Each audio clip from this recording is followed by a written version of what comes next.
Ah! That's how we're starting this episode. I'm Robert Evans, host of Behind the Bastards, and I'm trying out new introduction techniques because I just got off of 40 hours of plane flights. My guest today is Mr. Miles Gray. Ah! Miles, I'm eating a salad. Full disclosure, if you want to know. What is this show? This show is about? I call it Behind the Bastards. I don't know what everyone else calls it. Do you also refer to it as Behind the Bastards? That's a great name. I think we might have to, Sophie, make a note of that one so we can steal it from Miles. Sophie, don't just make a note of it. Get it tatted. Copy that. For posterity. Where? Yeah. Wait, where were you traveling for 40 hours? Can you not it was disclose? just a lot of layovers and stuff. Yeah. You know, it was only Europe, but you wind up getting stuck in airports here and there. Yep. I hear you, brother. Yep. I hear you. So, Miles, how do you feel about schools? Oh, fuck school, dude. You know, I'm a cool kid. Fuck school.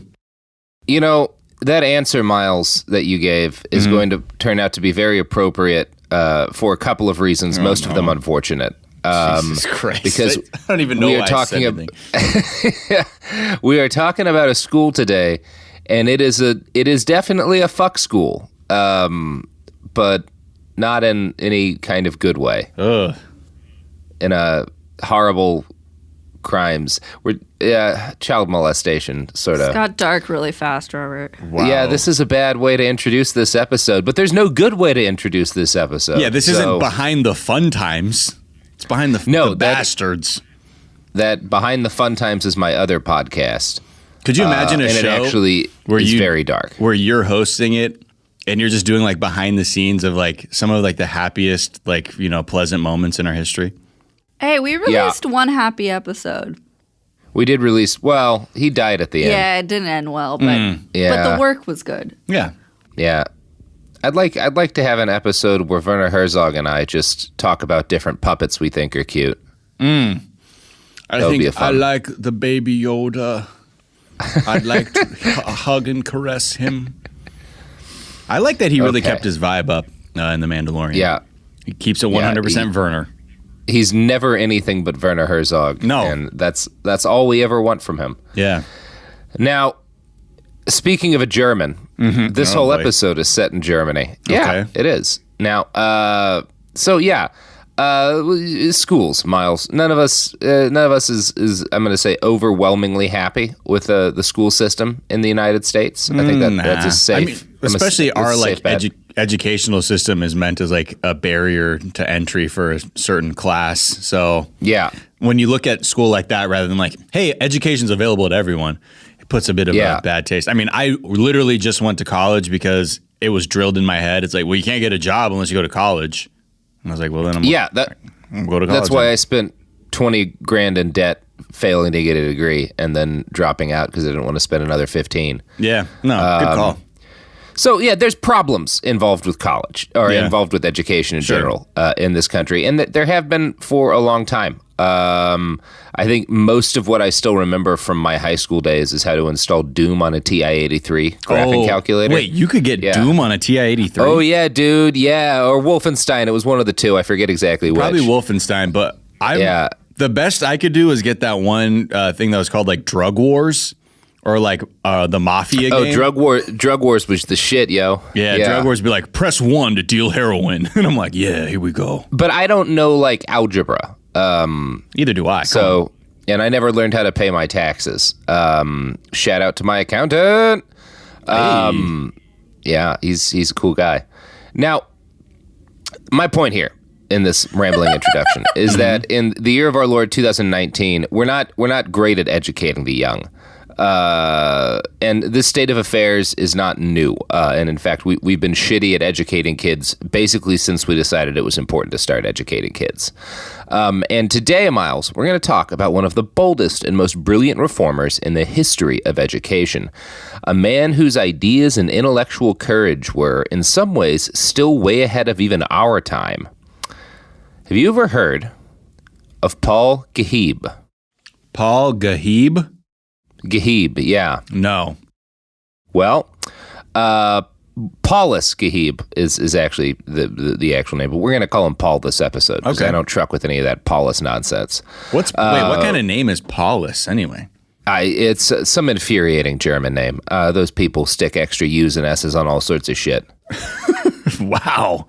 It sounds like someone who would be like the son of like Caesar, like a Roman. Yeah. A Roman leader would be Paulus.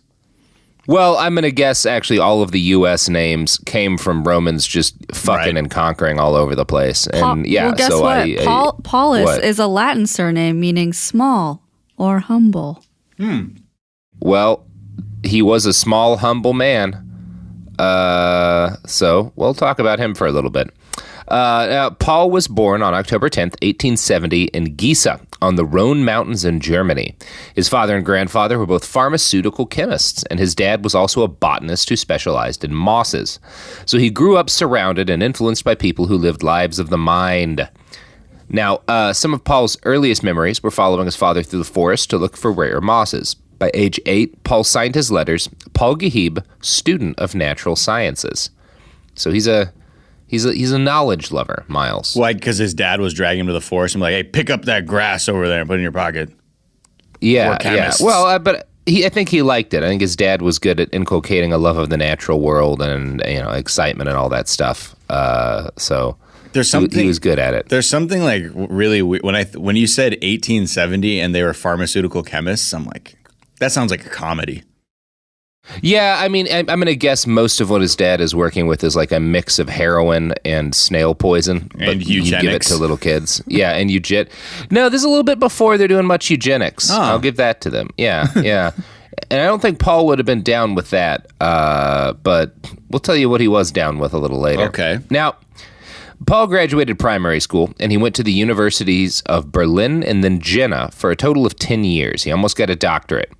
He was a wonderful student. He was renowned by his teachers for his sheer thirst for knowledge. He came to hold an almost religious belief in what he called the perfectly integrated human, a person whose mastery of humanism, science, philosophy, and physical activity would blend into one being of almost complete perfection. So... yeah, this is his dream. That's like his version of a Chad? Yeah, I think it's his version of like enlightenment. Okay. Like it's kind of like a person. Quasi-Buddhist. Yeah, the perfect man. That education can build a perfect person. Now, in pursuit of achieving this end, he studied theology, philosophy, Latin, Greek, Hebrew, Aramaic, anatomy, and physiology in the nascent science of psychiatry. He also got ordained as a pastor and studied religion. So that's cool. I'm ordained. I mean, I said theology earlier. Are you ordained too? Yeah, so am I. Now everybody's ordained, thanks to the Church of Life. Yeah, me too. That's what I mean. I mean, Miles, if you want, there might still be room on the boat where Billy and I are going to go get trained to put bleach up people's asses so we can become reverend doctors. I'm down for that. I mean, honestly, my strength is in scamming and motivational speaking. Yeah. So if I can be of service to that greater vision, I would be more than honored to help. Well, we'll keep your name on the short list for the ass bleaching trip. Yeah, because I just see a lot of people out there who are really, really struggling and could use some kind of light at the end of the tunnel. And there's no better way to have light at the end of the tunnel than by bleaching your asshole. Yep, that literally is a bit of light of a different pitch. Tunnel. Yeah. So Paul spent some time as a preacher, but he felt himself more strongly drawn to teach and mold young minds. So he started pursuing his doctorate, and he got as far as working on his thesis. But in those days, there was a fee to take your doctorate exam, 300 marks. And rather than spend that money on reaching the apex of his 10-year educational dreams, Paul Geheeb decided a wiser use would be to donate the money to a family he knew who faced financial collapse due to their alcoholic father. So he's a nice guy. Yeah. Okay, Mr. Preacher. Yeah. So far, seems pretty great, right? Right now, not sounding like a bastard to me. Not sounding like a bastard to me? Yeah, like a man of God who really puts his money where his doctorate isn't. Yeah, he never became a doctor, and instead he decided that he was called upon to educate the poor children of Germany's great cities. In 1902, he met up with a fellow named Hermann Leitz, who was working towards much the same goal. Both men were part of a movement of educational reform in Germany, focused around changing the authoritarian structure of German education at the time, which wouldn't have looked out of place in a movie about the Hitler Youth set 40 years later. So, like, German education is not focused on, shall we say, treating children like complete human beings. So what does that look like? Just screaming, corporal punishment? I don't think much screaming. I think more of that, like, quiet but very stern and unbending German discipline. They're not a shouty people a lot of the time. I think it was more just sort of, everything was kind of military. Like there would have been a quasi-military feel to education. Talking up would not have been tolerated. Yeah, right. Very rigid, very shame-based. I'm sure too. That was probably their great motivator. Yeah, shame-based, and also everyone does the same thing and follows the same structure. So, like, whether, we now know kids, different kids learn different ways. They wouldn't put in they would not, like, none of that bullshit in German school. Yeah, you all do the same thing. They're like, yeah, we do exploration time where we let the children just sort of do as they want to do, to discover themselves. Children don't want things would be the German. Children don't want things. They don't want things. Paul became part of what was called sort of the back to nature movement in education. He worked with a number of experimental learning institutions and wound up co-running what they called a school community in a place called Wickersdorf, or Wickersdorf, since it's German. The basic idea behind this place is that it was a democratic learning institution. Students, parents, and teachers all elected representatives to vote on decisions about what curriculum to learn and how to handle different things. So seems like a pretty cool idea. Yeah, empowering. Seems like something worth trying. Yeah. Now, Paul's partner called this a self-educating community, and for several years it flourished. Now, one major aspect of the Wickersdorf school was a focus on play, dance, music, and sports as all necessary in helping to craft well-rounded people. So you didn't just, train kids to do whatever it is they were going to do as adults. Everyone needed to learn how to dance. Everybody needed to learn how to play an instrument. Everybody needed to learn sports. Like it's this kind of idea of the perfectly integrated man that Paul's obsessed with. Is that kind of born out of this idea, like, if you know more things and you push yourself in as many different directions as possible, like that's stretching yourself out for more growth or balance, basically? Yeah, I think that's kind of the idea. That reminds me, like, Dirk Nowitzki, the basketball player, he had a shooting coach that sort of had this same mentality that was like, we're going to work on your jump shot, but this summer you're learning how to play saxophone. You're going to canoe, and you're going to start doing, like, pottery. Not that it's necessarily the same, but it's sort of more like, we're going to help improve your skills by creating new skills that you didn't have in general. Yeah, it's kind of like how the Karate Kid taught the Karate Kid how to do karate by teaching him how to clean that guy's house. Yeah. Well, it's all karate. That's the secret message of Karate Kid, is that all of life is karate. Thank you. Shout out to Pat Morita, a.k.a. Mr. Miyagi. The only person who taught me anything but how to install Wolfenstein on a TI-83. But also, he also taught you that too. Truth be told. He did teach me that too. It was weird that karate class required a $160 graphing calculator, but hey, everything's karate, man, even that graphing calculator. Yeah, so the Wickersdorf school did very well for years. But by 1910, personality conflicts between Paul Geheeb and his partner, Winniken, led to the breakup of the school. Paul resigned and decided it was time for him to start his own school. Now, while he'd been at Wickersdorf, Paul had fallen in love with one of his employees, Edith Kasserer. She'd started as a kindergarten teacher, which was not a very common job for a woman at the time, particularly a woman of her social stature, so she was a bit of a boundary breaker. Edith's dad was a wealthy industrialist. The fact that she decided to devote her life to educating the children of the poor rather than marrying rich and increasing the family wealth was something of a slap in the face to her father, Max, initially. But while he opposed her marriage with Paul, by 1910, he'd been won over by Paul's charismatic enthusiasm for educational reform. And when his son-in-law decided to start a school, Max was only too happy to pour his own money into the project. So, very happy story so far. Yeah. No way any of this turns horrible. I mean, look, sounds great. Great step. Sounds great. Or great father-in-law, supporting your dreams. Sounds like a dream so really far. Sounds wonderful, yeah. In 1910, the Odenwald School was open for business. Now, this is the school that Paul created with his dad-in-law's money. The Odenwald School was a massive evolution from the Wickersdorf School.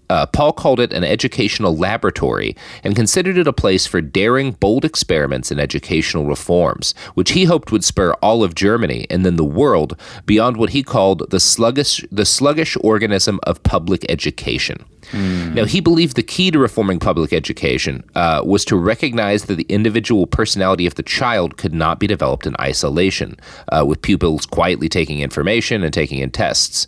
Instead, what was needed was a living community of adults and children working together to develop each other.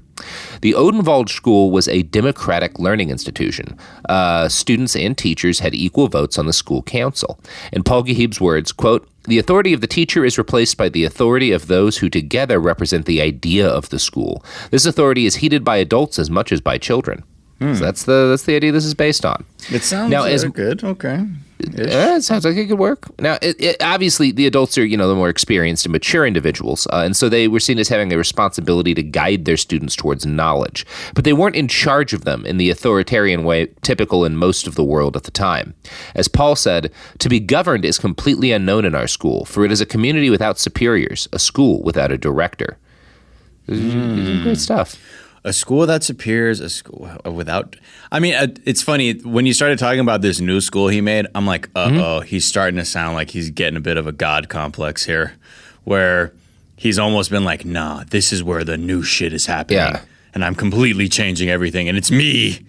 Yeah, at least on paper, it sounds like it's kind of a mix of that, because he's definitely saying the whole system needs to be torn down, but he's also...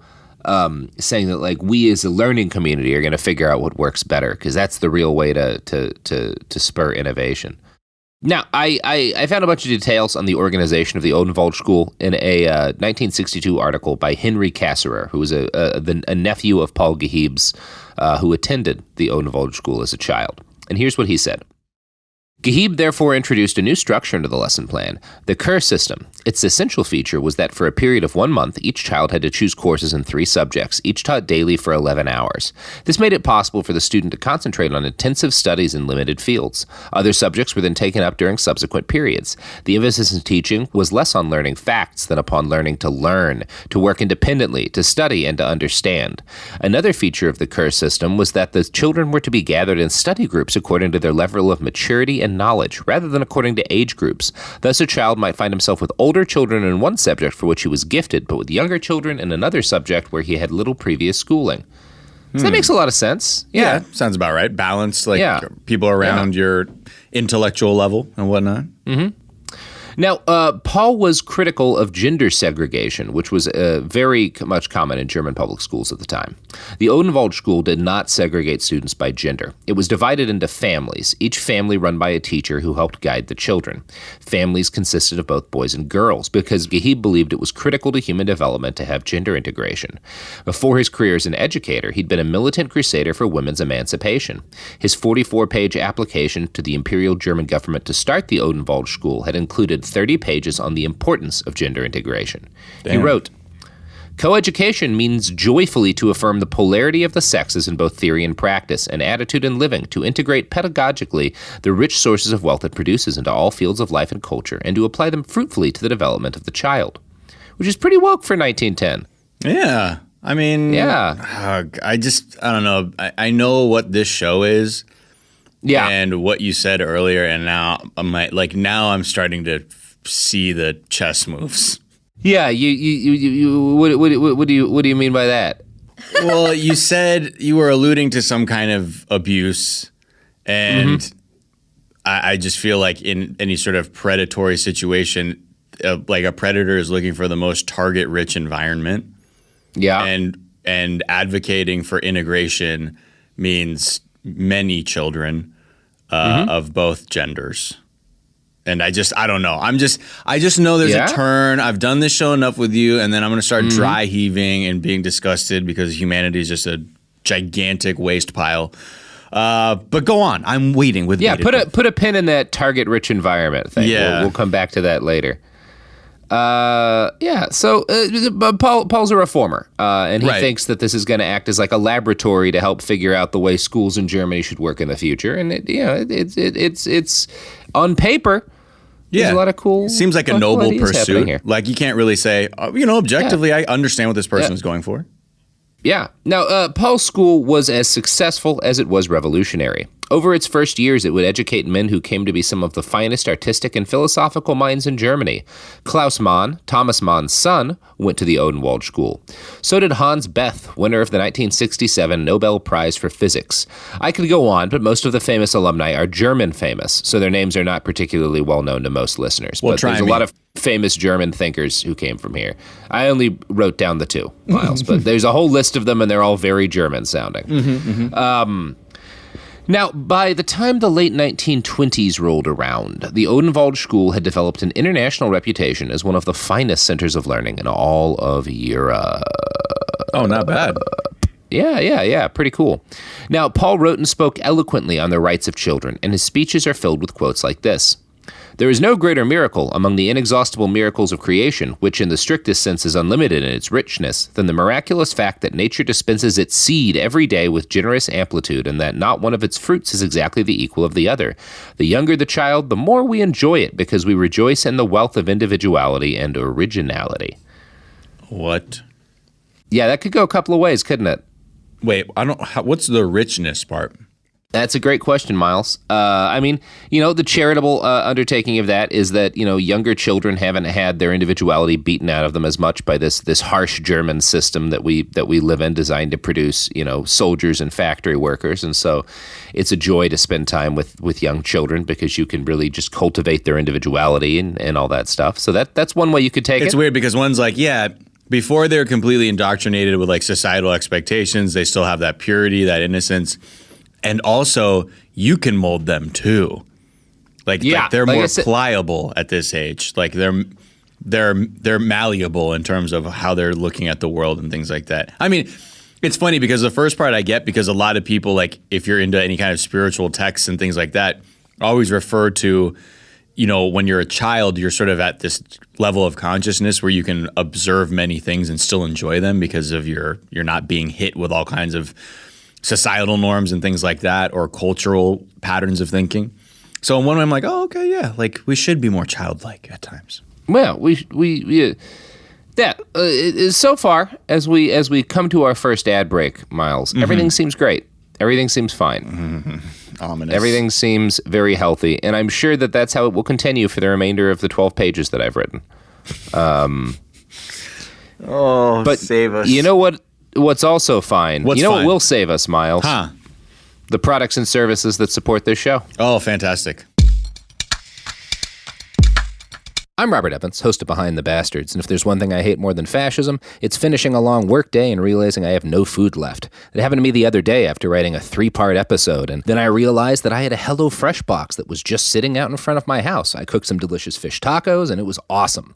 HelloFresh is the easy way to get home-cooked meals simply. You don't have to go to the grocery store endless amounts of times or spend all that money on takeout food. Their step-to-step recipes make it easy to get a great dinner in about 30 minutes. HelloFresh has more 5-star recipes than any other meal kit, and they have everything from family recipes, calorie-smart recipes, vegetarian recipes, whatever you're into.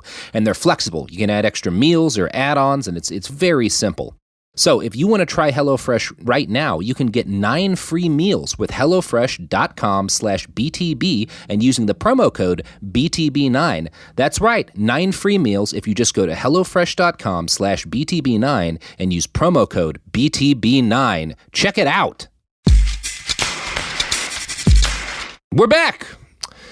Now, we're talking about Germany, obviously, in the 1920s here, Miles. And if we all know one thing about Germany in the 1920s, is that it turns into Germany in the 1930s. Yeah, so right. we're going to be talking about Nazis, and that is the time that it is now. Now, Paul Geheeb was not a fan of the Nazi Party as it rose to power in the late 20s and early 30s. Now, the Odenwald School was not a political institution, but obviously its focus on liberty, free thinking, and gender integration did not gel well with fascism. Right. It also drew in harassment because the school's funder, Max Kasserer, was an assimilated Jew. So there's a number of dangerous things going on with the Odenwald School. And I'm going to quote now from a write-up I found in TNF about how the Odenwald School handled the rise of the Nazis. The first in a series of Nazi raids on the communist Jew Odenwald School took place in March 1933 and led to the purge of the faculty, the abolition of coeducational residences, and the end of student self-government. New Nazi teachers formed chapters of the Hitler Youth and League of German Girls. The Nazi educational leadership of Hesse, hoping to benefit from the school's fame, forbade Geheeb to close it. In response to these measures, Geheeb pursued a dual strategy in 1933. On one hand, he promised cooperation, agreed to Nazi mandates, and repeatedly told the authorities that his school's goals were consistent with those of the new Germany. At the same time, Geheeb privately condemned the Nazi regime and made plans to emigrate and take some of his pupils with him. He hastened the closure of the Odenwald School by secretly encouraging parents to withdraw their children. With the help of a sympathetic official in the Reich Ministry of the Interior, Geheeb closed the school and moved to Switzerland in March 1934. Max Kasser believed that his son-in-law was not sufficiently accommodating towards the Nazis and for months disapproved of his plans to emigrate. In Switzerland, Geheeb struggled at first, but by the end of the war, the École de Humanité, which is the school he started in Switzerland, was an acclaimed haven for young refugees from all over Europe. Meanwhile, a new, more explicitly Nazi school opened at the old Odenwald School. During the war, however, its director successfully protected some children of Jews and dissidents. So that's a good story, right? Yeah. All sounded great. Yeah. Wait, he doesn't go along with the Nazis? His father-in-law, you said, who is the assimilated Jewish business person, he was telling him, you're not being Nazi enough? Yeah, that's actually really common. Right. And a lot of assimilated German Jews were like, just work along with them. It'll be okay. I mean, it's like anything when you sort of internalize that sort of hatred in order to survive and operate within society. But yeah, okay. That must have been weird. Yeah. It must have been weird. Geheeb has to leave Germany, which, it wouldn't have been a friendly place for him. They started school in Switzerland, but the Odenwald School continued to operate in Germany. And after the fall of Nazism, it reopened under its original operating principles, run by a series of dedicated educators and some child rapists. So I don't know how to make this transition easy. You did. Yeah, thank you. The Odenwald School was as filled with child molesters as an average day at Disney World. Oh, boy. So, yeah. This was as a result of, the fall of Nazism, when they restaffed it up? Or this even predates the Third Reich? A lot plays into this, Miles. Okay. Now, none of this was known at the time. What was known for decades was that after Nazism fell, the Odenwald School continued to operate and be a very prestigious learning institution for children from all over Europe, operating under enlightened principles of student self-government and gender reintegration. That's the surface story. Right. But in 1998... reports were first made public that Gerald Becker, who ran the school from 1971 to 1985, had been reported as a child molester by several of the kids in his care. Investigations into this were suspended because so much time had passed. At least, that was the official justification. The reality of the situation is that, with its high rate of prestigious alumni, the Odenwald School and its leader were connected people, and everything was swept under the rug. Now, Becker had first come to the school in the late 1960s. Now, this was a time of increasing liberalism and openness in society. Becker and the school's music teacher, a guy named Wolfgang, took horrific advantage of this. Both men lived in the same house, one at the top and one at the bottom floor, with their families of children living in between them. Since both men were pedophiles, this was essentially the perfect living situation for predators. They picked specific children to be in their families, who they then molested. Pupils recalled that they were regularly groped in the morning and forced to masturbate their instructors in the afternoon. One of those children, Adrian K., later recalled this. Back then, we children didn't even discuss the things we saw and experienced on an almost daily basis. It was a closed system.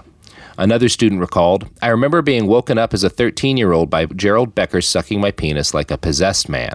So. Oh, my God. Not great. Oh, Robert. Yeah. Wait, the family thing, you were saying that's part of that structure, that school structure you're talking about earlier. Yeah. That Geheeb instituted, yeah. So the teacher, so it's a 3-story home where each teacher is on either side of the middle part, which is all of the students who are the quote-unquote family. Yep. And the fucking teachers pick their family from the pool of enrolled students? Yeah. Yep. Ugh.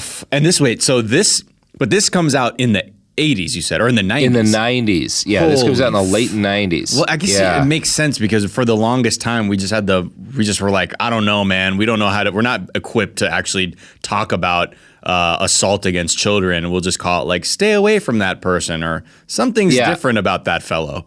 Yeah, and that's kind of what goes on here. Although, I should say that's what it seems like is going on here at first. Right. Oh, man. So numerous pupils reported abuse at the hands of Gerald Becker and his friend, the music teacher. But the teachers that kids reported this to at the Odenwald school tended to ignore those reports. In 1985, one teacher, Barbara B., was told by a student that Becker had molested them on the previous night and paid for the pleasure with a stereo and a pair of sneakers. Now, this teacher reported this to Becker's successor, who was the new head of the school after him, but nothing was done.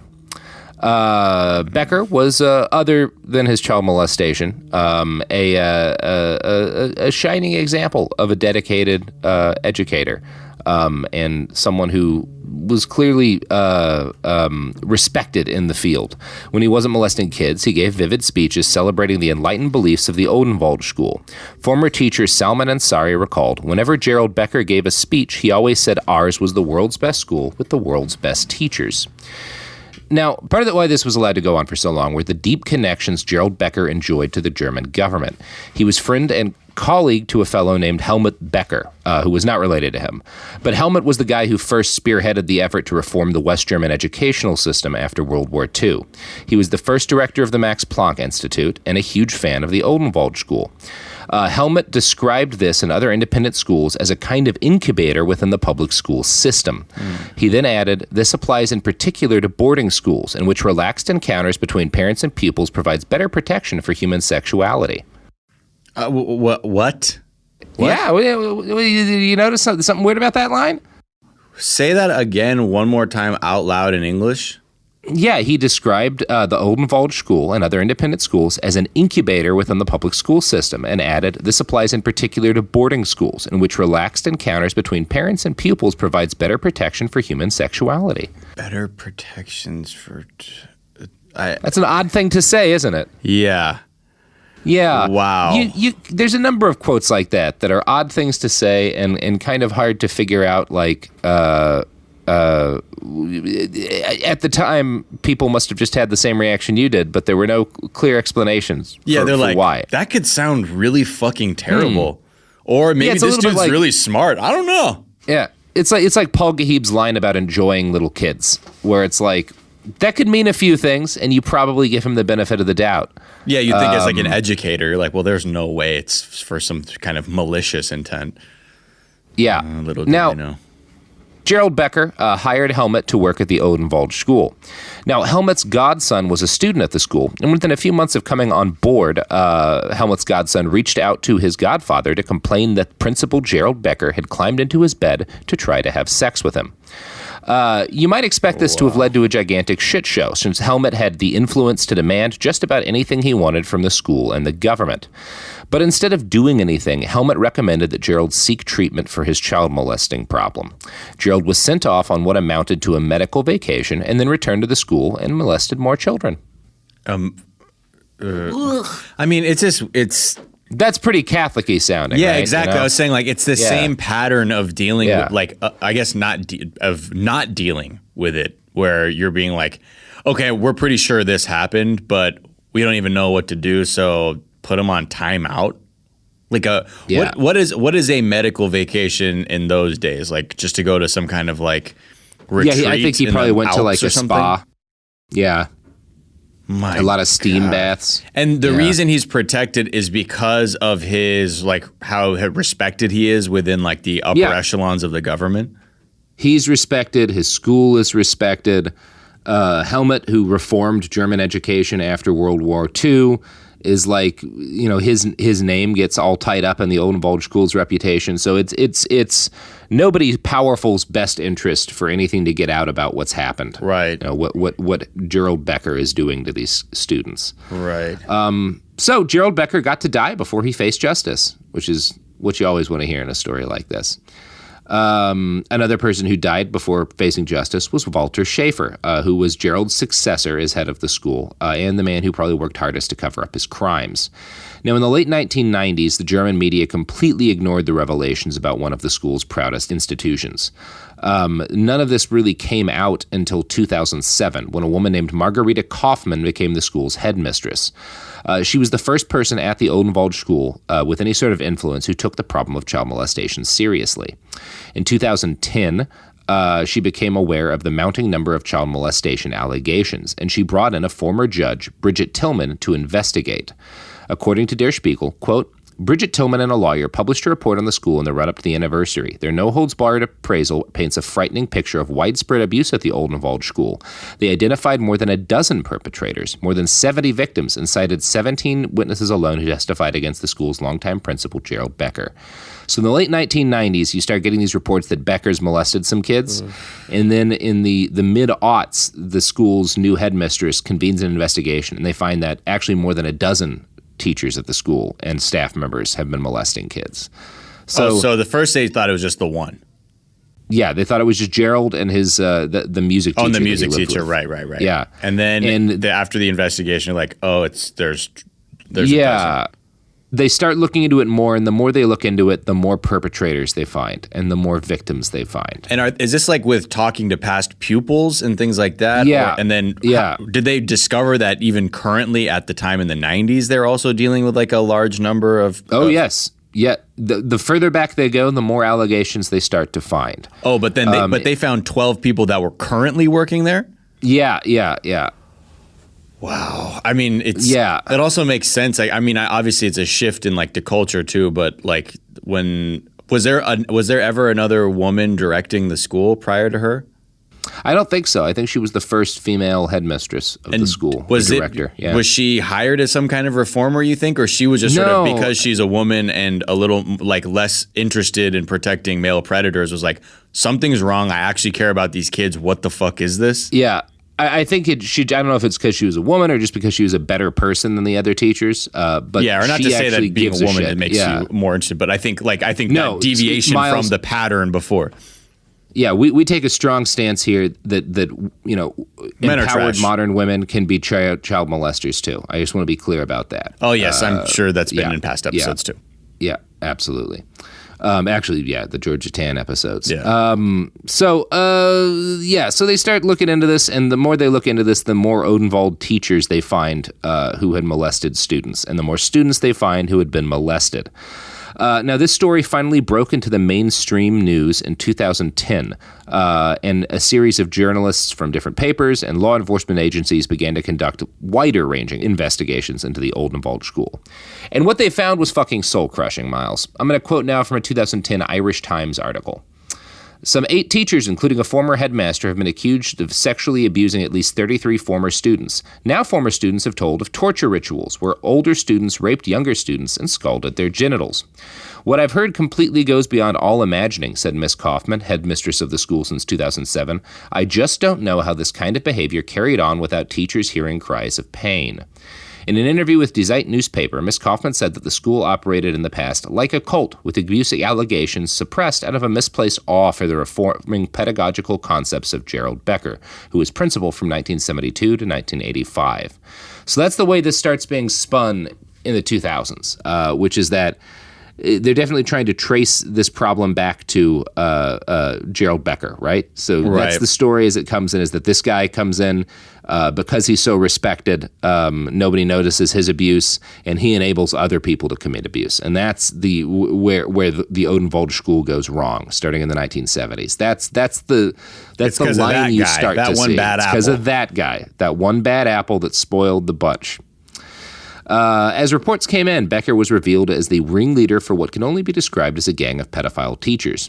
They wrapped themselves in the cloak of progressivism, emphasizing the Odenwald school's reputation for forward-thinking experimental teaching methods to hide abuse. Former students reported that teachers saw themselves as revolutionaries, fighting against stodgy ideas about education and prudishness and replacing them with the ideals of the sexual revolution. To this end, Becker and other teachers watched children showered, viewed child pornography while working, and regularly woke children up in the morning by masturbating them. So, classic revolutionaries.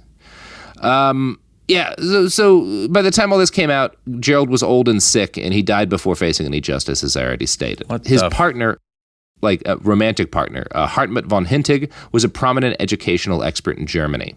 And he said this at the time: "I have no doubt that these friendly gestures were never carried out against the will of the students."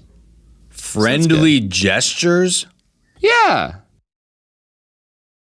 Surprise assault while you're sleeping is a friendly fucking I don't... I mean, I would say it depends on your friend group. The thing about this, too, is like, it's also what you're talking about is like a cult, too. Because you're saying precisely because other people were in awe of this fucking revolutionary approach to abusing kids or quote unquote education or whatever you want to call it, that is what sort of enabled this culture of silence. Because like, well, was it that they saw it and they were rationalizing like, well, I guess that's a revolutionary method, or it's like, well, we're taking the good and the bad. It's like there's so much going on here, right. Miles. And we're going to dig into it a lot because there's a fucking crazy amount going on beneath the surface I'm just like, my wheels are This has been one off. of the harder episodes to like structure because there's so much to get into. But yeah, we're going to keep delving into this because it just, there's layers upon layers. So further reporting by a website called The Local, which is a German paper, revealed that students at the Odenwald school were regularly plied with drugs and alcohol and even used by teachers as sex slaves for whole weekends. I'm going to quote from Der Spiegel again. Eventually, the permissiveness became almost total, and it wasn't the tormentors but the tormented who were made to feel guilty. The declared minimum objective was to be bisexual. If you didn't achieve that, you were a failure, says former pupil Gerald R., who came to the school in 1975 and was first abused by his music teacher the following year. We knew one thing: everything was permitted at any time. Gerald R., the alumnus who recalled Gerald Becker filleting him like a possessed man, says of his school days. So everything's permitted at any time is the way these kids are raised to sort of expect things are going to work in the Odenwald school. Right. So it's almost like in the 1970s. Nothing was a surprise to. It's like accepted the culture of the school is shit's going to happen because that's just how things work at the Odenwald. School. Yeah, and at first they think it just goes back to the early 70s, but as these stories come out, more people start to tell their own experiences. One of these people who related her experiences was German television presenter Amelie Fried, who attended the Odenwald school starting in 1969. In a book published to mark the school's centenary, she recounts how a teacher coaxed her into playing strip poker in his apartment.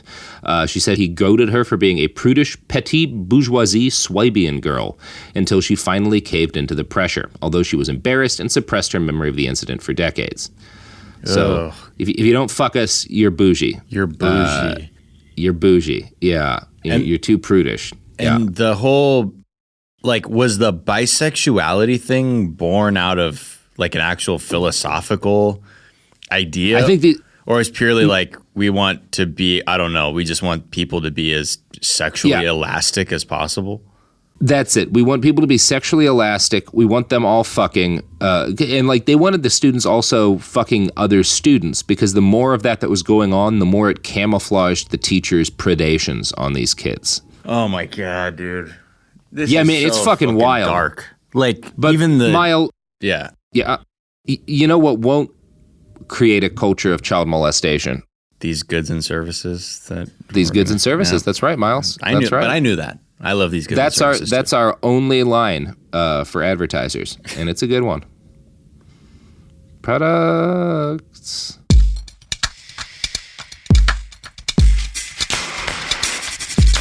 We're back. Yeah. Oh, it's about to get so depressinger. Now, when the news of all of the rapes at the Odenwald school came out, Emily, who was just talking about being called bougie for not wanting to fuck her teacher, wrote a column for a Frankfurt newspaper. In that column, she explained that for her, some of this was like her feelings of whether or not to report anything or whether or not this was okay. Her like emotions on the matter were very muddled by the fact that the Odenwald school took like, you know, what you might call a healthy attitude towards sexual relationships between students. You know, they didn't punish kids for starting relationships or whatever. These are teenagers or whatnot. They had like, you could see how at the time someone would be like, oh, they're just trying like not to be as sex negative as a school is if you don't know about all the child molestation that's going on. So she noted in her column, it was suggested to students that the respected principal understood them very well and that it was a sign of recognition to show mutual affection. We students were happy to be able to explore our sexuality in an angst-free climate, that some teachers use this freedom as a cover for their assaults as a scandal. So that's how Emily winds up, even, as a victim of this, Emily winds up feeling like, well, the school was basically good and this climate was basically good. It was just some teachers taking advantage of the system. Right. Which is, kind of, I think as we'll see, her trying to protect herself emotionally a little bit by because she, that's one of the confusing things about being molested in a situation like this. I'm sure the years at the Odenwald school were very positive, had positive memories for a number of the kids who were victims there. Mm-hmm. So you've got to try to build this up as no, the basic system was good. There was just a few people who use the freedom to abuse the freedom, essentially. Yeah. That's the way this young woman, or she's not a young woman anymore, but that's the way she kind of thinks back on her time in the school, and I think tries to protect herself emotionally. But there's evidence that, even between the students themselves, a lot of what happened at the Odenwald school was profoundly abusive. There's at least one report of an adolescent girl who was molested by several of her classmates. And it's worth noting here that while all these children were by definition victims, a number of them victimized each other too. So this is a very confusing and messy situation. Yeah, because the culture was just a fucking free for all at every level, and there's just it's just pure chaos. Yeah, and this is seen as ideologically important, revolutionary. That's really how the teachers frame it to the students. That what's going on at the Odenwald school is just too far ahead of mainstream morality for most people to understand. How would they extend that logic out? It's how is us assaulting each other making us better students or more balanced people? Yeah, I think it's it's very easy to convince people to do something terrible if the thing that they were already doing wasn't great. And German sexual mores in the 1960s and 70s weren't the healthiest that humans have ever developed. Just like American sexual mores at the same time. They're very repressive. They're very based on shame and guilt, and that's not healthy. So you can get people to buy into something that's even worse if the thing that they grew up doing is also fucked up. Right, or to them it's this definitely isn't optimal. I guess, what's the harm in trying the complete other side of the spectrum? Exactly. Right. One pupil at the school at the time later recalled, "We were taught that we were different from everyone else. And what child, what person can remain unmoved by the sense of constantly being marveled at? We were real daredevils in our own paradise behind golden gates." So, fucking confusing here. Yeah. Now, even at the time, it was not paradise for all of those kids. Adam Kerfer, a former student at Odenwald, called the school hell and described regular forced showers with his teachers. He claims his music teacher, who was the head of his family, regularly pimped him and other boys out to friends on school trips. So you get this mix of students who later on recognize, we were abused, but it was also a really good time. And these students who have consistently been no, this was a nightmare from the beginning. So again, really different recollections from different kids. Well, I wonder, if it's just sort of subconsciously, anything, that cycle of abuse just continues. Other people, if the ones that do continue were just resigned to the fact that was, that's what was their reality going forward. Yeah, I think that's what's going on here. So once all of this broke in 2010, the school board resigned under mass outrage that they had chosen to investigate the matter internally back in 1998 when the first reports on Becker came out, rather than report all that mass child rape to the police. Headmistress Kaufman thought this line of reasoning was bullshit. She blamed the cover-up on what she called mafia structures with the powerful friends that Gerald Becker had accumulated, including heads of state and newspaper publishers. Yeah, there's let's see. One of the articles I read on this in Women's Studies Quarterly describes it as a institutional protection.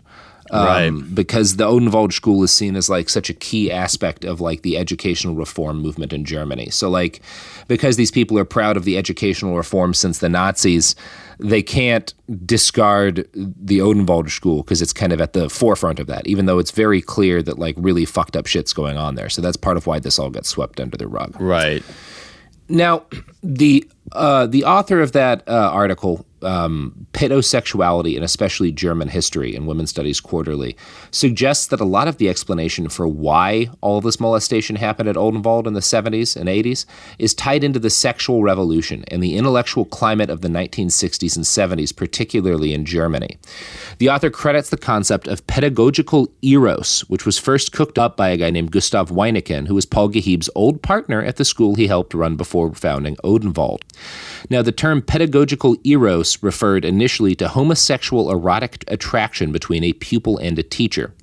Weineken didn't see this as a bad thing. He was very influenced by Platonic Greek attitudes towards teacher-student relationships, which were often erotic and sexual, and we can look back in time and say, like, we're profoundly abusive as well. Yeah. But he's looking at this stuff as like, oh, this is the way teaching ought to be. This is Paul Geheeb's old partner in the early 1900s. Who's looking back and like, hey, man, they had some good ideas. Yeah. I don't know why. I don't know why we're disrespecting our history or some shit. Yeah. Is that really just? Oh my God. Pedagogical Eros. That's like.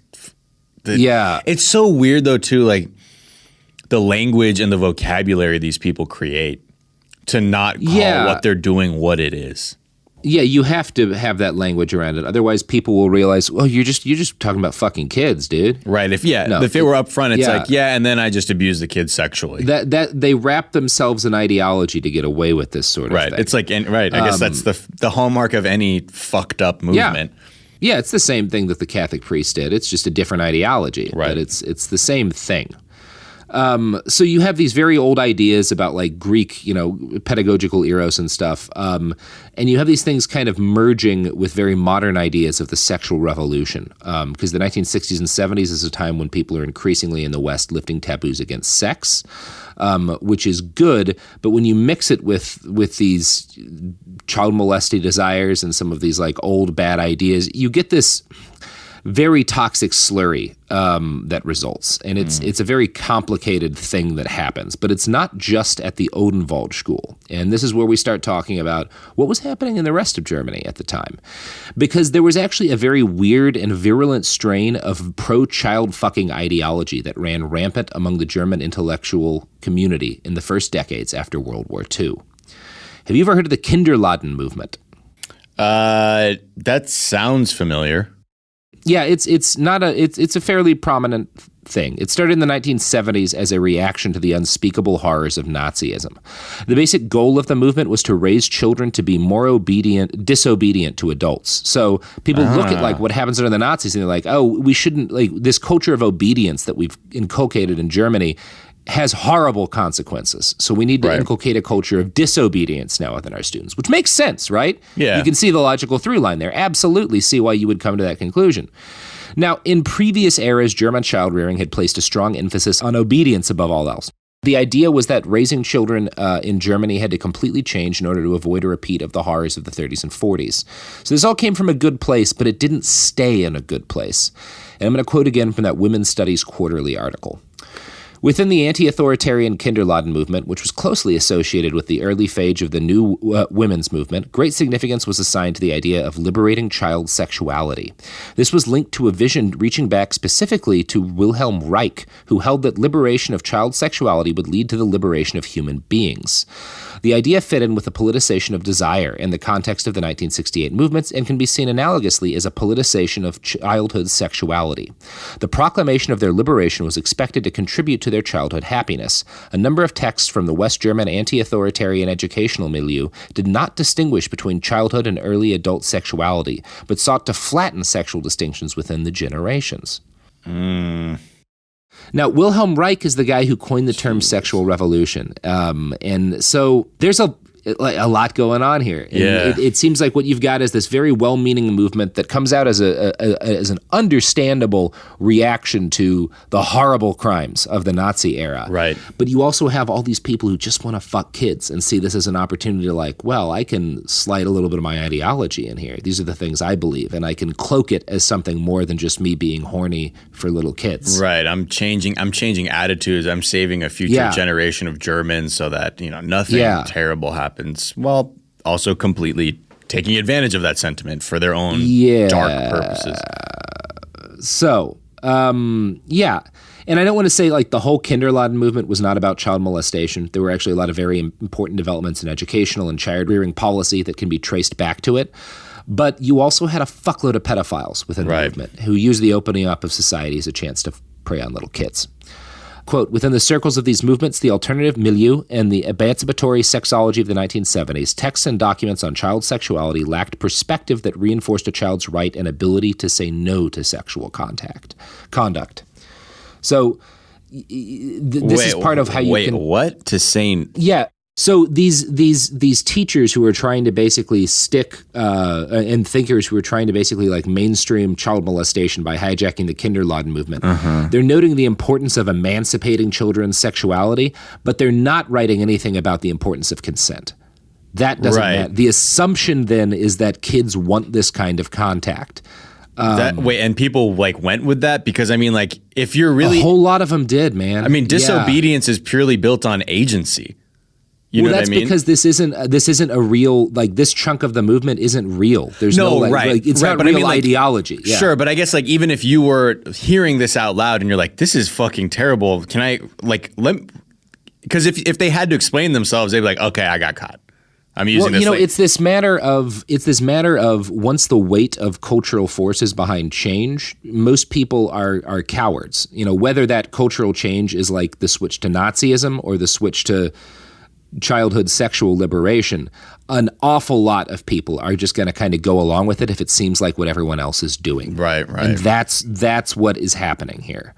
Now, this is all very complicated to talk about, especially since some of what happened in the Kinderladen movement has its roots in the struggle for gay rights. See, in the 60s and 70s in Germany, the age of consent for heterosexual sex was 18, but the age of consent for homosexual male sex was 21, which is obviously unjust. So there was a campaign to lower the age of consent for homosexual male sex down to 18. And there's nothing wrong with that, obviously. If you're going to have the age of consent be 18, it should be 18 for everybody. Yeah. I don't think anybody's going to have a problem with that. But you can see how the general air of discussion around a lot of the left at that time would have been focused on lowering age of consent and how that brought cover to people who wanted the age of consent to be way lower than 18. Yeah. So it's just like the same way you have white supremacists like sort of taking advantage of this disruption in the economy and people giving like sort of these straw man arguments about, well, it's this other group. And then people with darker purposes go, right. Also white power. Yeah. It's like white supremacists seeing that like everyone's talking about, nationalized healthcare and are like, yeah, we do need more socialism, but it's got to be a socialism that excludes people who aren't part of the racial community, like a national sort of socialism. This happens in every sphere of life. Were there different laws for gay sex between women? I noticed how you made that distinction. I don't think they really thought about it. Oh wow! Of course. Like that's one of those things. Like sometimes it was kind of easier to be a gay woman than a gay man, just because nobody really thought about it as much. It like wasn't even discussed. Really to the like it was taboo really to talk about gay male sex, and I think sometimes gay women kind of slid under the radar because people just assumed it didn't exist. Wow! One of the unintended benefits of toxic patriarchy. Yeah, I guess. Yeah. Again, this is all very complicated to talk about. Yeah. I may be a little bit wrong about what I'm saying about like lesbian sex in this period. Sure. I can only read into so much here. Well, yeah, I thought it was weird that even the government was like that. There was a distinction to even codify that. Yeah. Now, I found a very good article about all this on Der Spiegel called "The Sexual Revolution in Children: How the Left Went Too Far." And it points out that Klaus Rainer Wohl, the publisher of a popular leftist magazine at the time in Germany, wrote open calls for sex with minors while molesting his own daughters. It also goes into horrific detail about how some experiments in communal living during this period went very, very badly. Quote, in the summer of 1967, 3 women and 4 men moved into an apartment in an old building on Giesebrechtstrasse, together with 2 small children, a 3-year-old girl, Grisha, and a 4-year-old boy, Nassim. For the residents, the cohabitation experiment was an attempt to overcome all bourgeoisie constraints, which included everything from separate bank accounts and closed bathroom doors to fidelity within couples and the development of feelings of shame. The 2 children were raised by the group, which often meant that no one paid much attention to them. Because the adults had made it their goal to not just tolerate, but in fact affirm child sexuality, they were not satisfied to simply act as passive observers. Now, the article goes on into some uncomfortable detail about what happened with that, and I'm not going to quote the stuff about the sex acts that followed because it's gross. But there's this complicated era where you have kids are going to experiment and grab things. Right. And because everyone's going around nude all the time, kids will grab adults, and adults will feel that it's counter-revolutionary basically to stop this. And so some of the molestation happens that way too. It's very, very complicated and weird what goes on in German kind of leftist revolutionary circles at this time. And this was, just sort of, again, to push back against all these social constructs and say, what if we take them all down and there are no rules to the point that we're veering into just the darkest kind of shit? That's exactly what happens. And, there was a stigma against making a fuss about it if you thought what was going on was unhealthy, because doing so would make you seem counter-revolutionary. One teacher later recalled... you're being prude, you're being conservative. Exactly. Right. Yeah. Ugh. One teacher later recalled, quote, "I found it incredibly difficult to take a stance. I felt that what we were trying to do was fundamentally correct, but when it came to this issue, fucking kids, I thought, this is crazy. It just isn't right. But then I felt ashamed of thinking that way. I think many were in the same position." It's a cult. And you can see, it's a cult. You stick that same reasoning to people who kind of went along with the Nazi regime's crimes, and I'm sure it speaks for millions of Germans in that period. Mm-hmm. It's really ironic to me that a movement that started as an anti-authoritarian response to fascism ended with people sitting by and watching other kinds of horrific crimes occur because they were still too scared to go against the group. There's a lot of lessons about human nature in here, and none of them are positive. Yeah, seriously. Yeah, the excesses of the Kinderladen movement are, I think, evidence of how deeply toxic groupthink can be, regardless of what side it comes from. Yeah, and how vulnerable times of social change and exploration are to the whims of hidden predators. It's any time, like now, where change is in the air. Right. You have to be very fucking careful, because change is especially necessary in a society as unhealthy as our own, but it also provides cover to the worst kinds of human beings. Right. Well, and also the sort of naivety to think you could completely just 180 an entire nation's culture within a generation. It's absurd. It's centuries and centuries of norms and traditions that give you that. And to be well, all right, if we do this and kids just we make them all rebellious and our kids just need to be more punk rock. That's not the solution. And to think that, again, but I think also that wasn't really the point for a lot of people. The point was to create this environment in which this kind of behavior could be seen as not necessarily taboo, because it's in the name of revolution and evolution. And this is where the episode gets more confusing again, because if it makes sense if you look at it the way that it's starting to look right now, which is that late 60s, early 70s, you have this movement in Germany for educational reform and a new way of looking at how children are raised, and child molesters use this as cover to essentially abuse kids. Mm-hmm. And this guy, Gerald Becker, winds up in charge of the Odenwald school, influenced by these ideas, and inculcates a culture of child rape within the school, right? Makes a lot of sense, goes in line with German historical trends at the time, except for one problem. Gerald Becker and the sexual revolution of the 60s and 70s is not when the Odenwald school started becoming a haven for child rape. It started with the person we started talking about at the beginning of this episode, Paul Geheeb. Of course. For a very long time, Paul was viewed as something as a hero both within the field of education and within Germany. Albert Einstein called him one of the few upright men who maintained the honor of Germany during the horrible Nazi era.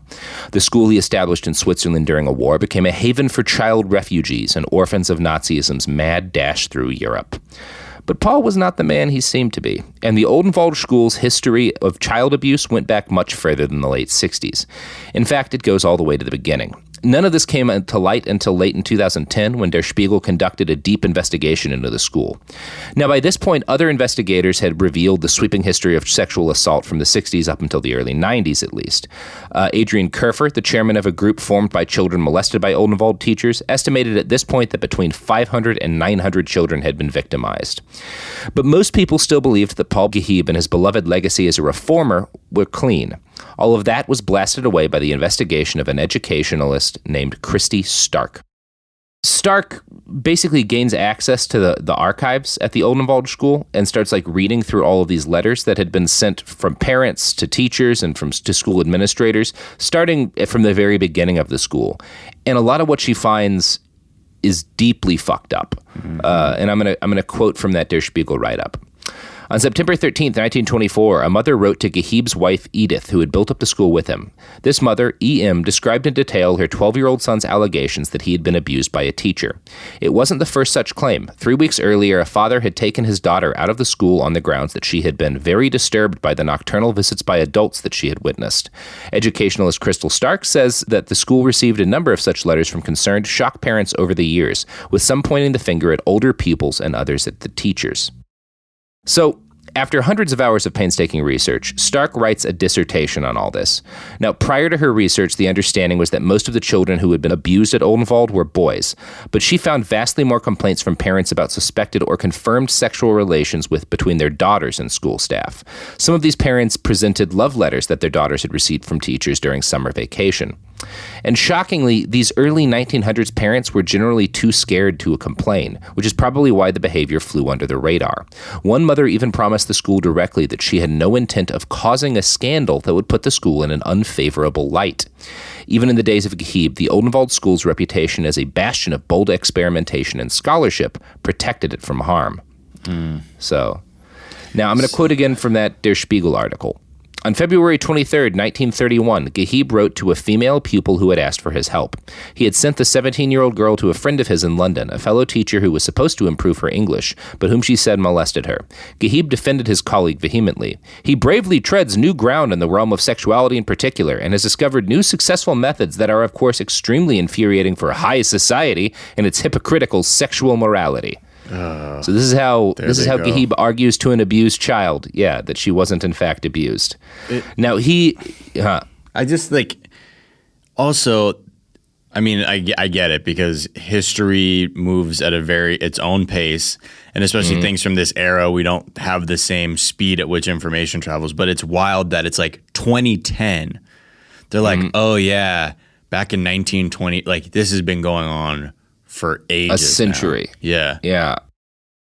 Yeah, so when that girl, wrote him this article complaining about being molested, Geheeb advised her not to make a fuss, and he wrote, "It's natural that stupid little girls immediately feel sexually threatened. Call him a pig and maybe even call for the police to get involved." Oh my! So she's dumb for Now, yeah, and this happens all the time with women. You guys know, you've seen it 100 times. It's the whole sentiment of it all. The shame part too is very interesting because I know, with the Germans and the Japanese, forming the Axis back then in World War II, the sort of similarities in culture too, even in Japanese culture, you would maybe be a little hesitant to call something out, not necessarily to this scale, but in general, because you don't want to be seen as the person who's trying to disrupt something or malign a group or something like that. And it's a very powerful force to just sort of maintain the status quo because, obviously Americans we're on the other side of the spectrum to a aggressively, probably toxic degree where it's we'll fucking scream about everything and anything and sometimes about shit that really isn't even bad just because we want to be able to scream about something. But when you see even this, this mother was I'm looking at the evidence in front of me, yet the thing that is preventing me isn't that it's not that I'm mistaking what is actually happening here objectively. It's that I don't want to be seen as a boat rocker. Yeah, and it gets even more fucked up than that because we talked a lot about what Paul did during the Nazi era and how he resisted the Nazis and his school helped protect kids, and that's all true. But the Nazi era also provided Paul with a shield for a lot of his abuse. So that girl who got molested that he wrote this letter to, her father was a lawyer, and he pulled her out of school, but he didn't feel comfortable suing or pressing charges because he was a Jewish person. And his daughter was also Jew. Yeah, so this suggests that Paul Geheeb, who bravely stood up to the Nazis, may have purposefully reached out. So, like, this Jewish lawyer, he's not a wealthy lawyer. And his daughter was only able to afford membership in the Odenwald school because Paul Geheeb had authored her a scholarship, which suggests, perhaps, that Paul Geheeb may have purposefully reached out to members of vulnerable groups in order to extend scholarships, knowing that their marginalization would make them less likely to retaliate against him in the school. That's like classic predator behavior. Yeah. I mean, nobody's going to listen to this Jew talk about how we're raping it's like, kids. And also the government doesn't care about them, so they're a low priority. It's the same thing with the amount of sexual abusers that will teach on reservations too. And because of tribal laws, are like, well, I can just fuck off the res, and then it's a different system of law, and I can skirt it and continue to prey upon vulnerable groups. Mm-hmm. It's like it. I mean, it doesn't. It's not that it's. It's just. I was going to say it's not fascinating because it's so dark, but to know that it's the exact same process that goes into it, whether it's like if they're priests who are going after children who may be like hearing impaired or deaf or like whatever, because they know those children speak less to their parents and are less likely to talk to their parents about what happens. Because of that, they're targeted. And now to see in this one, he's taking advantage of the anti-Semitism of the time to also find additional cover too in this instance. Yep. Well, do you think that was as intentional as it was, or this is one example, or was he also maybe like giving scholarships to students who were from those groups too? Like they're like, yeah, you may be marginalized, but also you can come to this school for free or whatever. Well, I think he was doing that, and I think it made it look like it was a very progressive school and he was protecting these kids, but I also think he took advantage of that status. Right. Yeah. Yeah. Of the fact that they had less protections. Yeah. Now, Klaus Mann is probably the most internationally renowned alumni of the Odenwald School, Thomas Mann's kid. And Der Spiegel's reporting suggests that he, too, was a victim of Paul Geheeb. In 1925, Mann published a book called The Old Man, which is a story about a school principal who preys on young girls at his school. In the book, he wrote this: After dinner, the principal lies down on a sofa and listens to the sounds of playing and singing children. A girl comes in. The principal speaks to and then becomes intimate with her, Mann wrote. He began stroking the girl. He even laid his head, his white, unimaginably old head with its fawn mouth, into her lap. The text goes on to report about urgent, greedy caresses and of another girl whom, looking her straight in the eye, he threw himself at and kissed. Oh. Now, this is argued by Der Spiegel as a portrait of Paul Geheeb, basically. Like, Klaus Mann saw this legendary reformer molesting girls at school and couldn't say anything directly about it, but put it in one of his books after he got out of the school when he was a famous writer. Yeah. And in fact, when the book was published, Geheeb complained to Thomas Mann because he believed that the story would inflict damage on the Odenwald School. So that's, yeah. Now, the document Stark poured through included a 1918 letter written to Paul Geheeb by one of his young students. The author writes that she depended on him and had a right to a ring, perhaps due to all that had happened.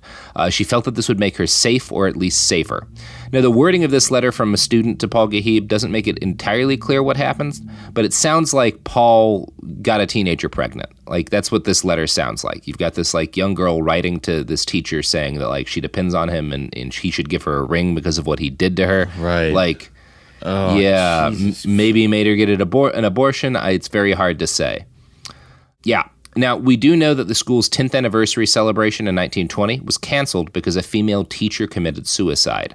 We now know that this woman had a relationship with Geheeb as well, and it's unclear what drove her to suicide, but I think we can safely assume it was something very shady. And probably had to do with all of this. And was it suicide? Stuff. I don't know. Now I've got my Epstein was it hat suicide? On. Yeah, exactly. Hard to say. In 1930, at the school's 20th anniversary, Paul had some of the girl students pose naked for a photographer. He was then given an album of the photos, which biographer Martin Knopf described in 2006 as particularly risque, semi-ironic, semi-serious, and unthinkable in the present day. So Naff, who again, like Paul's this educational titan, so this is a very positive biography, and nobody at the time in 2006 expects this as evidence that Paul Geheeb was molesting anybody. Mm-hmm. But in the context of this additional evidence, like, oh yeah, of course, he made himself a porn calendar of his students. Jesus Christ, this is I think I mean, wow, you found a real bastard, Robert. With him, I'm just like gobsmacked at how out in the open it was, but it just sort of taking advantage of the perfect societal climate where it gave enough cover to do something so overt, and also just sort of where we were as a you know, world global culture and like how we viewed these things, and it just I on some level, were there also people who were in positions of power wrapped up in this, or it was purely based off of this sort of like intellectual appeal or the way he was spinning it that was giving him this cover? I mean, it's both. You know, you have a lot of famous alumni from this school. A lot of rich and powerful people send their kids there. It's viewed as a lot of prestige. You know, it's respected enough that the Nazis aren't willing to shut it down. They just want to like take control of it because it's this internationally recognized institution. And it's become, I think it's clear now that the Odenwald school was from the beginning more of a palace to sexual abuse than an institution of learning. Mm-hmm. And it's one of those things you read at the top of this, all of these famous attributes about how the school was organized: the division of children and students into families, the rural location of the campus, the focus on the equality of children and adults. And like at the start of the story, before you know any of this, that seems like a really high-minded rhetoric. Mm-hmm. And once you have all of the context, it seems like a perfect way to construct a society in which you can abuse children incredibly effectively. And in retrospect, the signs are all over the school. Right. Dr. Henry Cassier, Geheeb's nephew and a student at the Odenwald School, wrote a praiseful article about Paul and his educational methods in the UNESCO Courier in the early 1960s. And it includes a quote that I think is really telling. And I don't know if Cassier was an abuser or an abuse victim. He went to the school. He very well may have been abused. He very well may have been both. Mm-hmm. It's hard to say. But this quote is really telling to me.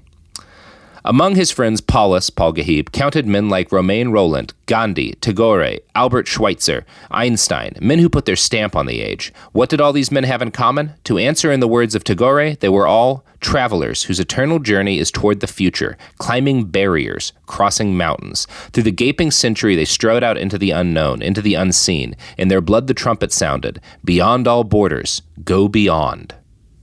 Oh, my God. Yeah. Yeah. So is that, I mean, were these people hanging around each other too a lot? Oh, yeah. So is this like, you know, I guess the OG Epstein kind of circle of influential person who, I mean, is there a dimension of this where he may have been trafficking too? Or people knew, like, if you hang around Paulus, there's a good chance that there are going to be children around.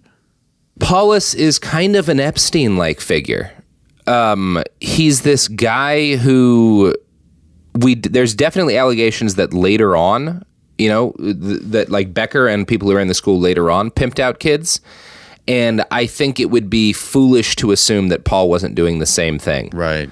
And I think you have to look at his association with guys like Einstein and wonder, the fuck? Yeah, right. Like, what did you get up to, Albert? And it seemed like all those people, right, would see themselves in the work that they're doing as so massively important, right? And even as that quote was like going beyond barriers, going past whatever, going past what is legal in the name of exploration, or this like, it's in service of my genius or something.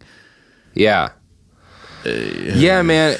It's really complicated. It's really messy. And like, you know, it makes me think back to like how we now know that, what's his name?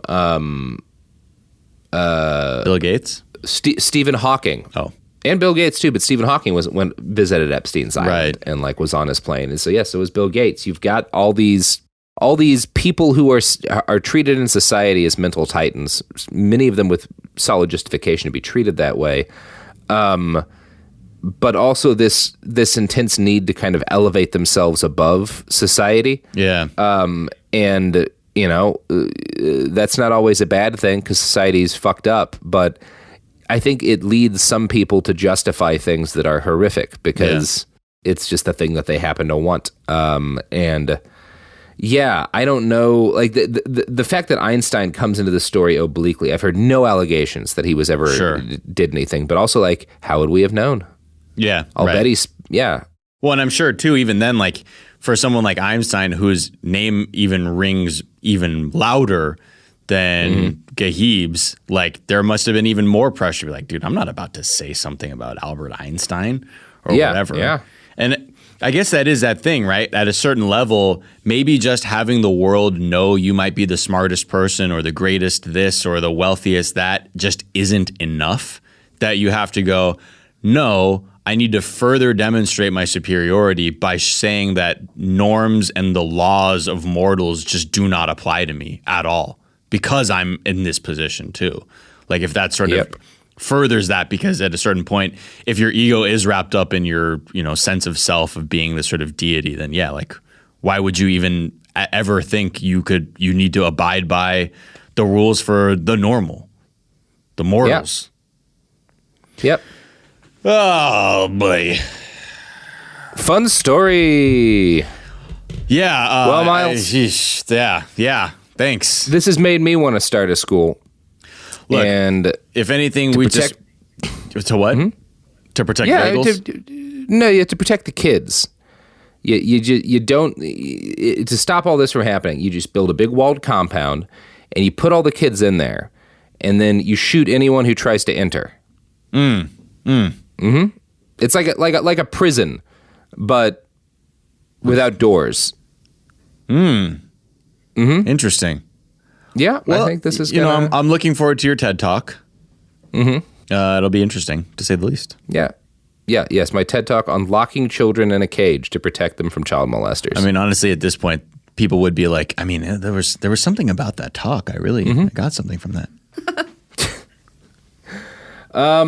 I don't know. How you feeling at the end of this, Miles? Inspired to? No, it's just like this has been the abuse of children and the weak is a theme that will always echo into eternity in both directions, in the past and in the future. And it's like no matter how far back you go or whatever, when you look at the details, the same types of people and personalities create these very similar outcomes. It's just that every 50 years it has a new version or a new way of it happening or a new look and feel to it but like again, when we talk about it every time, it's like, oh, it's like this. It could be about Jerry Sandusky. It could be about Paul Nassar. It could be about Jeffrey Epstein. It's like and anything. It's just the same thing over and over. And